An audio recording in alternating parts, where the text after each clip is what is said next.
چې د افغانستان د اسلامي نظام د استقرار د قیام د افغانانو د ملي عنعناتو د ساتنې د ملک د علیا مصالح او منافعو ساتنه وکوي.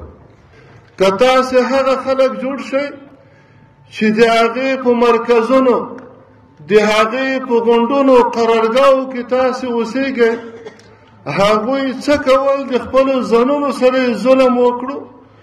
څوک واشنګټن ته ورسېدل، څوک په اماراتو کې بندیوان پاتې دي. نو الله فرمایي چې دا بعیده نه ده، وتبین لکم کیف فعلنا بهم. وایي تا ته معلومه ده طالبه، تا ته معلومه ده مجاهده، چې ما د هغوی سره څه وکړه. ځکه هغه ظالمانو، هغه خاینانو، هغه مفسدین وو.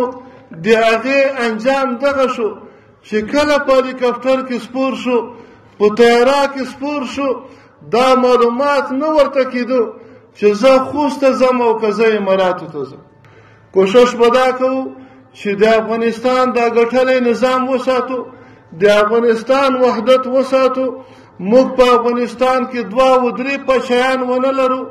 موږ افغانستان لکه الحمدلله د دنیا د اول نمبر د فساد نه، چې په اولني نمبر کې د فساد نام و، د مفسد نام و، د هغې نه وبسله دی او داسې وساتو.